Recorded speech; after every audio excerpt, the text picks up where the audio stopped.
Let's go on to this next topic here that I was going to show you. I mentioned a moment ago, and let me just make sure all the stream looks healthy and all that good stuff.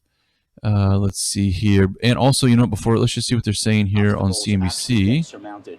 Is there still an opportunity to buy at that point when we've beaten all the main bosses on the higher boards? That's a great question, and right now, so our looks like they're just headwinds or tailwinds. You know what's very interesting is watching the 3-month, 6-month, the 3-month, 6-month Treasury versus the 5 and the 10-year. Most inverted ever in the last, like, what was it, last 20 or last 40 years? I think it was going back to the 80s when there was the massive crash in the oil embargo and so on. But regardless, has the rally gone too far, too fast? This will actually be a great segue into the interview on Apple that I'm about to play you. But anyhow, let me go back. Stream looks healthy. You guys, before I hang up, as always, I will be reading the comments, and we will I'll go over those comments and see what you guys have to say. So let me pull that off, and let me pull that off. Okay, so this is a great little and also there we go. This is a great little profile and insight into what a good, when you're investing in the stock market, there's lots of data points to look at. Are they profitable? Do they have growing revenue? Are they responsible, good management team, so on? This is a great example of what a good management team looks like versus what a bad management team looks like. This just came out the other day. Actually, wait, was that just this morning? Oh, that was just this morning. And I wanted to add some different names, but you know, this is Stephen Burns. Oh, first off, do you know Lordstown Motor? Let me just Google search so you can see. Lordstown Motor was supposed to be like the up-and-coming Tesla car manufacturer. They're making these cars, these trucks, and where's their? I thought they had a. Yeah, they've got a car also, but whatever. Just a truck for right now. Okay, maybe it is just trucks. They were making this new electric vehicle car that's supposed to compete and take out Tesla. Well, they announced bankruptcy this morning. In fact, let's just let me just put that up for you so you can see that. News. Here we go. As of this morning, Lordstown Motor files for bankruptcy and sues Foxconn. And the reason I bring this up is what is a good manager versus a bad manager. I actually want to compare this guy versus Ryan Cohen at GameStop. This is Stephen Burns, Lordstown Motor founder and former CEO. 4 days ago, he disclosed that he had dumped his entire stake in the company, earning an estimated $4 million. This morning, Lordstown declared bankruptcy. It's a very interesting perspective to look at when you compare with GameStop, because this guy here tweets, Kevin Malone, he says, I challenge the internet to find me another person running a billion-dollar public company for free and also buys shares in that company with his own money. Find me another one. And then he retweets it. 24 hours later, 55,000 views later, and not a single other CEO has been named. For those of you who aren't aware, Ryan Cohen, GameStop, dramatic, controversial stock, right, company? Ryan Cohen, who is officially now the CEO, because he was the kind of the managing director of the whole company. He let the CEO go and took over his position just recently.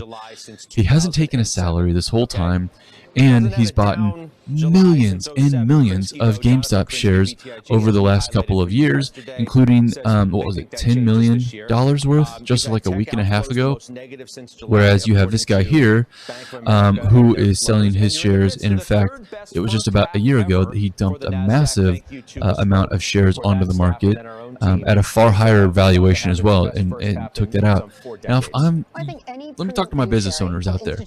If you guys are uber confident in your company, and your company's growing, and you know that in 2 or 3 or 5 or 10 years it's going to be better and stronger and more attractive, aside from a strategic partnership, why would you sell all of your shares? Well, I know that sometimes in the stock market there are pre-planned sales and whatnot, but look at how GameStop, for example, GameStop on the share count. Let me zoom in here. These are insider transactions of GameStop. Let me zoom out once. Gosh darn it, sorry. Insider trading at GameStop. Let's have a look here, okay? We have purchase in kind, so that means they were probably compensated with stock. In kind, NA, so there's no transaction. All right, that's since that goes back to July of last year. So we're back in last year, purchase. Now this was one, we do have a sale here for 90,000 worth of stock.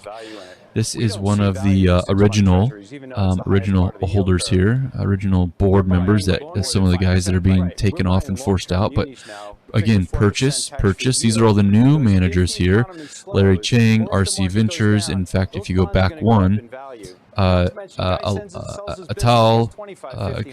Elaine here, and then even the CEO that just got let go, Matthew Furlong.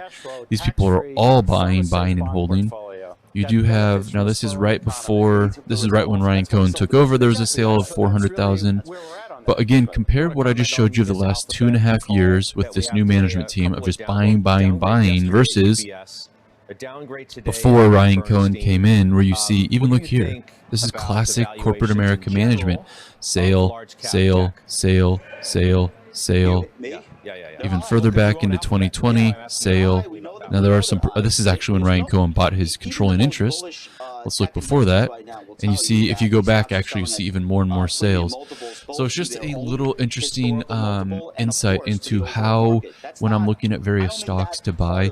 Now let's look at like Apple, for example. Apple's unique, biggest stock in the world, and it's difficult to be like, oh look, people are selling shares of Apple. Okay. But I'm looking for kind of small, undiscovered stocks that will be long-term winners, like Lordstown Motor or GameStop. And this is a very, very, very striking data point when you see the CEOs and founders and so on are just fire sale dumping their stocks versus a CEO that is dumping millions and millions to buy more. It's a really attractive data point to look at. So, okay, now with all that said, let me pull up for you guys. Give me just one moment here.